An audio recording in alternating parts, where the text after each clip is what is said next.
오늘은 우리 다니엘 2장의 말씀을 통하여 하나님의 긍휼이라는 제목으로 함께 말씀 나누겠습니다. 잘 들리시죠? 네. 저번 주에 너무 굽어 있다고 피드백을 받아서 조금 높여봤습니다. 오늘 말씀은 우리 지난주에 1장 말씀을 함께 나눴고요. 오늘은 2장의 말씀을 나누려고 하는데 1장의 내용은 우리 한번 리마인드 했으면 좋겠는데요. 1장에 우리 어떤 내용 나눴냐면 하나님의 영원하심에 잇대어 살아가는 삶을 나눴습니다. 그래서 우리의 인생은 오늘 뚝 떨어진 삶이 아니라 과거에 우리 인도하셨고 앞으로 영원한 계획으로 우리 인도하실 그 하나님의 영원하심에 이어져 있는 잇대어 있는 인생이다라고 배웠습니다. 그리고 함께 그렇기 때문에 우리를 그 하나님의 목적 안에서 거룩하게 살게 하신 그 뜻 안에서 우리가 나를 더럽히는 것들에서 깨끗하려고 노력하는 그 뜻을 정하는 삶에 대해서 함께 또 나눠 보았습니다. 오늘은 1장을 넘어서 이제 2장의 말씀을 통하여 하나님의 긍휼이 어떤 것인지 함께 나누려고 합니다. 오늘 말씀 2장의 말씀을 보면 2장 1절에 이렇게 기록되어 있습니다. 2장 1절을 함께 같이 읽어보겠습니다. 시작. 느부갓네살이 꿈을 꾸고 그로 말미암아 마음이 번민하여 잠을 이루지 못한지라. 아멘.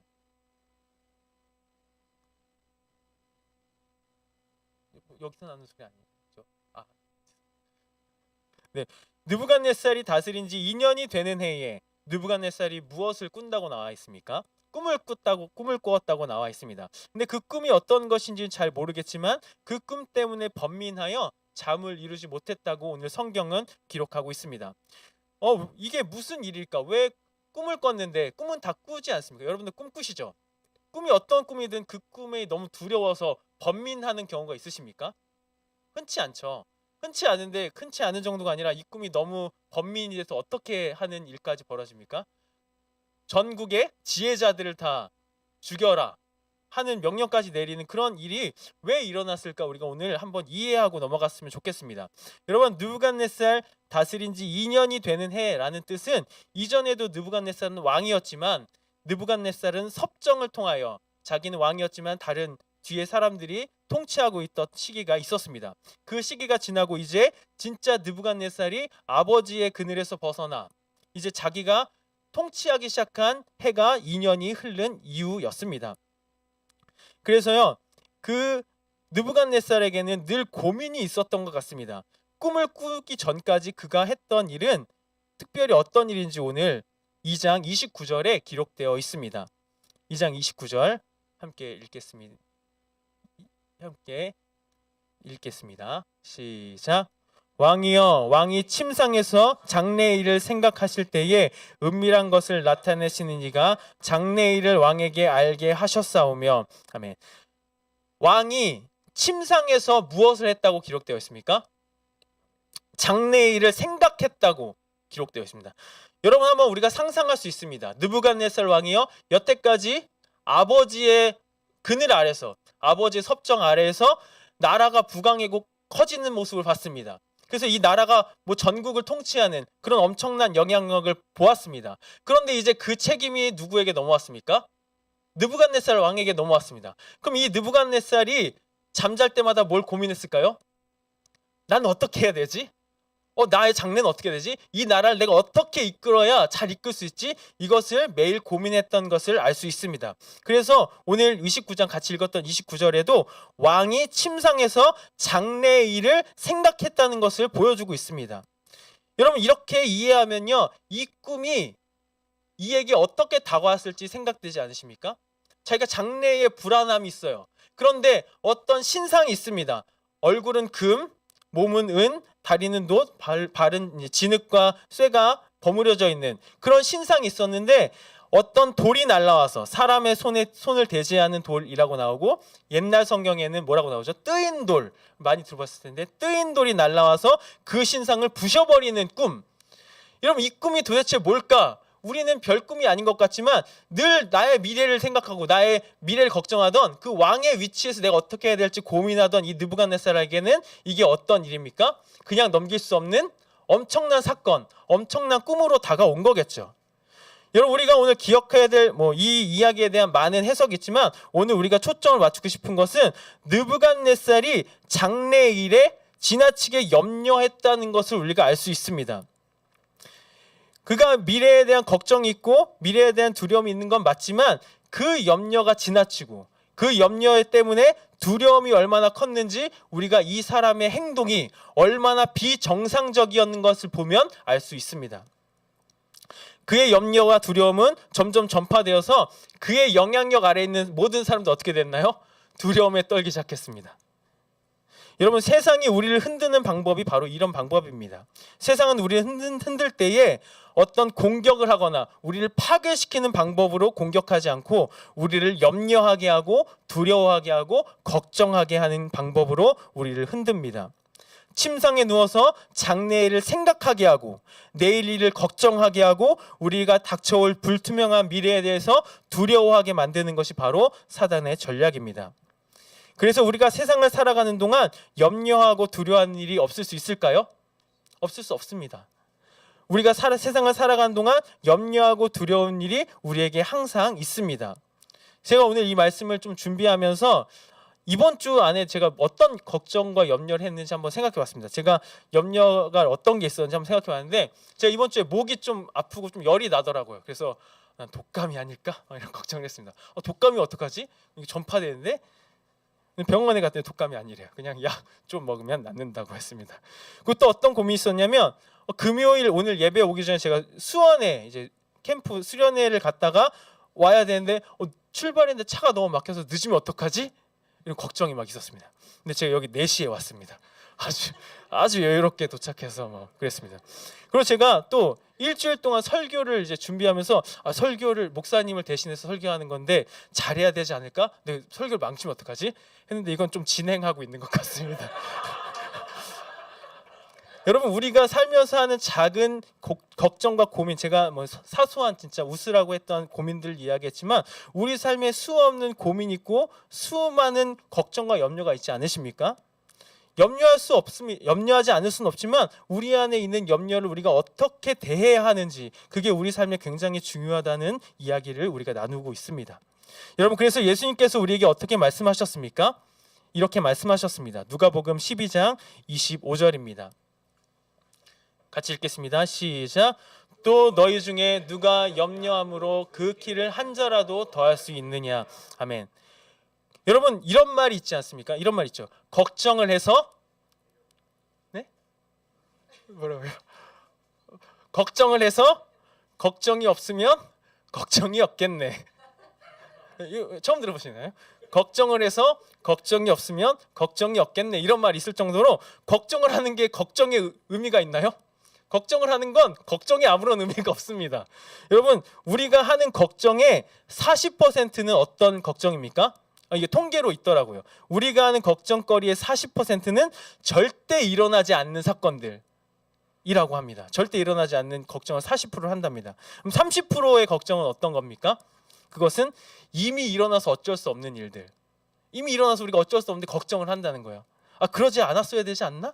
그게 이러지 않았어야 되지 않나? 이렇게 걱정한다는 거예요. 22%의 걱정은 어떤 걱정입니까? 너무 사소한 것들. 독감이면 어떡하지? 별거 아닌 것들. 그럼 우리가 정작 진짜 하는 걱정은 몇 퍼센트인 줄 아십니까? 우리가 진짜 걱정해야 할 걱정은 단 4% 정도라고 합니다. 우리가 하는 96%의 걱정거리는 전혀 쓸데도 없고 해봤자 우리에게 유익이 없는 걱정들이라고 합니다. 여러분 우리가 지금 나눈 것처럼 우리가 하는 걱정의 96%는 쓸데없는 걱정이거나 절대 일어나지 않거나 이미 일어났거나 아니면 우리가 너무 사소해서 그냥 지나쳐도 되는 것들의 걱정들이라고 한다면 우리가 지금 여러분은 어떤 염려를 하고 계시고 어떤 걱정을 하고 있는지 우리가 한번 돌아보길 원합니다. 여러분 걱정이 많고 염려가 지나치게 많은 사람들이 있습니다. 이런 것들이 성격이 좀 섬세하신 분들이 그럴 수도 있지만 혹여나 이런 걱정이 많고 염려가 많은 것이 사단의 공격의 대상이 되지 않기를 축원합니다. 여러분 출애굽 백성들도 아주 걱정과 염려가 많았습니다. 물이 없어서 걱정이었고 먹을 것이 없어서 걱정이었고 너무 고기만 먹어서 걱정이었고 그의 인생에 출애굽한 애굽 이스라엘의 백성들은 그 광야에서 걱정과 염려가 넘쳐났던 인생을 성경은 보여주고 있습니다. 그런데 여러분, 염려라는 단어가 헬라어로 이런 뜻입니다. 염려 함께 잠깐 볼까요? 염려는 헬라어로 메림라오라고 되어 있고 뜻은 이렇습니다. 함께 읽어볼까요? 시작. 마음이 나뉘다, 쪼개지다, 붙들려 분산되다는 뜻입니다. 그러니까 이 염려의 핵심은 하나님이 주신 방향, 하나님이 주신 소명, 하나님이 주신 뜻을 잊어버리고 그 마음이 나누어지고 쪼개지고 분산되는 것을 뭐라고 부른다고요? 염려라고 성경이 부르고 있습니다. 다시 말해서 우리가 염려한다는 것은 하나님이 우리에게 향하신 생각, 하나님이 우리에게 향하신 뜻, 하나님이 우리에게 주신 지금 명령을 기억하지 않고 그 마음이 쪼개져서 나의 걱정, 나의 생각, 나의 방향을 주장하고 있는 것이 바로 염려라는 것입니다. 여러분, 제가 아들이 있습니다. 아들이 중학교 1학년인데 이 친구는 염려가 많지 않은 것 같아요.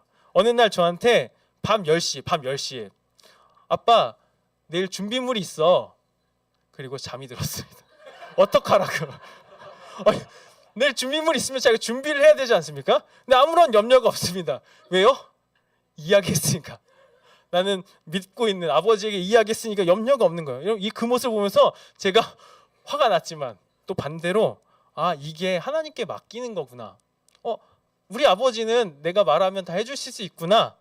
내일 준비물 있어 하면 편안하게 잘 수 있는. 여러분, 우리가 다 알잖아요. 염려를 누구에게 맡겨야 합니까?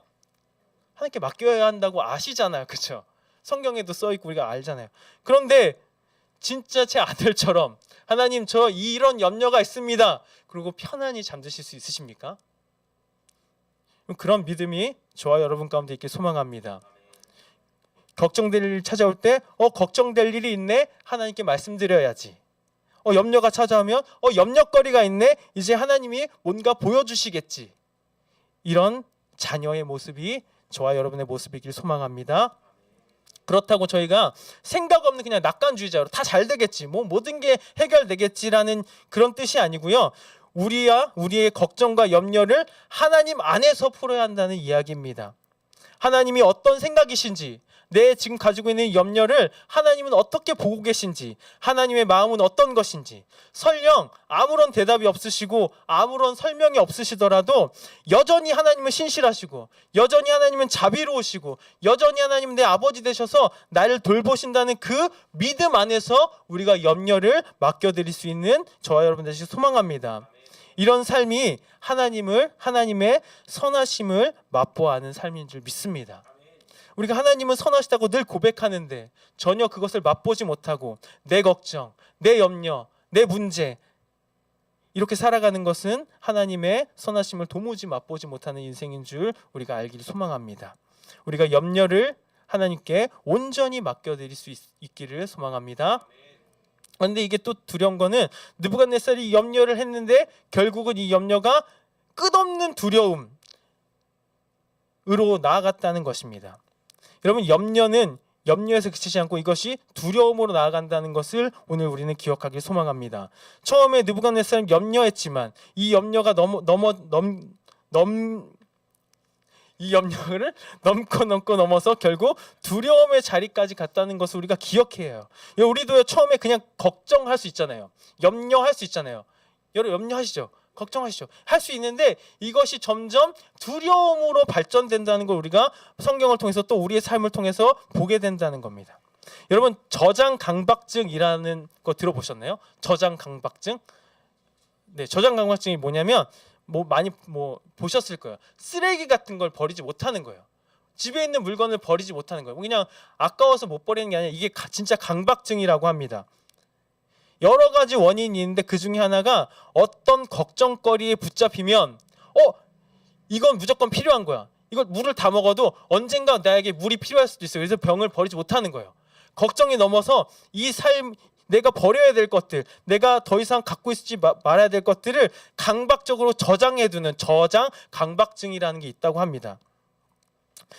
단순히 어떤 일을 염려하는 삶에서 이제는 이것이 나의 삶을 지배하는 두려움으로 찾아온다는 것을 우리가 볼 수 있어요. 그래서 우리 한번 이렇게 한번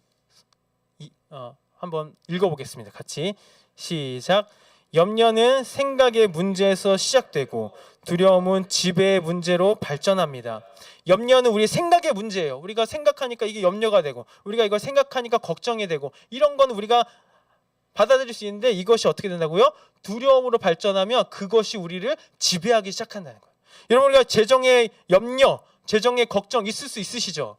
그런데 이게 점점 우리의 삶을 지배하는 두려움으로 찾아오는 거예요. 그래서 내가 돈에서 자유롭고 재정적으로 자유롭고 싶어도 더 이상 자유로울 수가 없는 거예요. 이제는 내가 그것을 통제하는 것이 아니라 그 일들이, 그 돈에 대한 걱정과 염려가 두려움으로 찾아와서 이제 내 삶을 뭐가 지배하는 겁니까?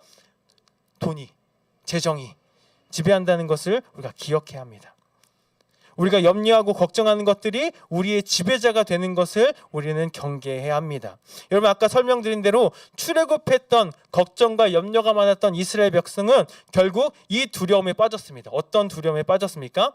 가나안인들을 만났을 때 하나님께서 정복하라고 말씀하신 그 가나안인을 만났을 때의 두려움에 빠집니다. 그리고 우리가 다 죽게 되었다고, 애굽에 매장지가 없어서 우리를 여기서 죽게 하냐고 하나님께 한탄하고 소리 지르는 모습을 보게 됩니다. 그것이 이스라엘 백성들의 두려움이었습니다. 그래서 그들의 결과는 어떻게 됐습니까?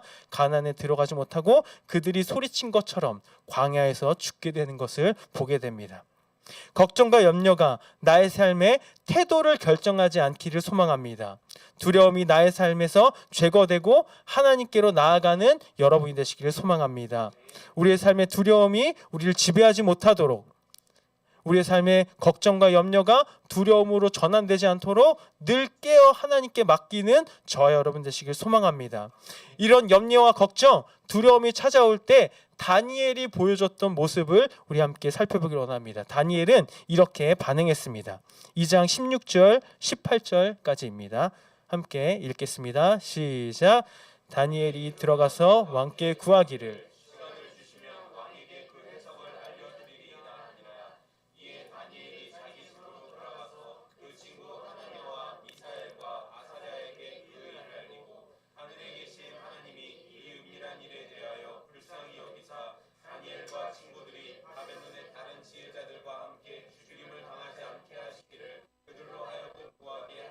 아멘.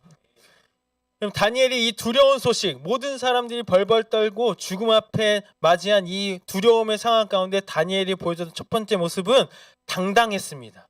두려움 앞에 당당했습니다. 왕 앞에 나갈 때에 두려움으로 나가지 않고 당당하게, 나에게 시간을 주시면 제가 그 뜻을 다 보여드리겠습니다. 내가 그 해석을 알려드리겠습니다. 당당한 모습을 보여주었습니다. 이 당당한 모습은 어디에서 나온 것이겠습니까? 다니엘에겐 확신이 있었습니다. 우리가 어제 1장에서도 잠깐 살펴봤지만 모든 사건의 키는 느부갓네살에게 있지 않다는 걸 알고 있었습니다. 모든 염려의 키는 누구에게 있다는 걸 알고 있었습니까? 하나님께 있다는 걸 알고 있었습니다. 그가 염려하고 걱정해서 마치 느부갓네살에게 간청해서, 우리가 3년간 열심히 왕의 말을 따랐고 내가 3년간 이렇게 열심히 살았는데 나를 좀 불쌍히 여겨달라는 게 아니라 왕 앞에서 당당했습니다. 내가 그거 해석할 수 있습니다. 시간만 주세요. 그러나 그 키를 가지고 계셨던 누구에게로 나아갑니까? 하나님께로 나아가는 모습을 볼 수 있습니다. 여러분, 염려와 걱정, 두려움의 원인이 왕에게 있는 것이 아니라 하나님께 있었습니다. 여러분 삶의 염려와 걱정, 두려움의 원인이 그곳에 있는 것 같겠지만 그곳에 있지 아니하고 그 문제의 키는 하나님께 있는 것을 깨닫길 소망합니다. 그런데 더 중요한 것은 우리 18절입니다. 다니엘이 하나님께 찾아가서 하나님께 나아가서 고백한 이야기입니다. 하나님이 이 은밀한 일에 대하여 같이 한번 읽어보겠습니다. 시작. 불쌍히 여기사. 아멘. 여러분, 저는 이거 너무 재밌는 단어인 것 같아요. 하나님께서 이 문제를 아시니까 해결해 주세요. 그쵸? 꿈을 알려주세요. 이렇게 고백해야 되지 않습니까? 하나님, 지금 상황 아시죠? 내 눈을 열어주시던지 내 머리를 열어주시던지 꿈을 알려주시고 환상이 무엇인지 알려주세요 해야 될 것 같은데 하나님께 뭐라고 기도합니까? 이 은밀한 일에 대하여 우리를 불쌍히 여겨주세요. 여러분, 우리가 하나님께 구해야 될 첫 번째 모습이 하나님의 긍휼인 줄 믿습니다. 우리가 잘나서가 아니라, 우리가 하나님을 열심히 섬겨서가 아니라, 하나님 앞에서 우리가 잘해서가 아니라 하나님이 우리를 불쌍히 여기셔야 우리의 문제가 해결될 줄 믿습니다.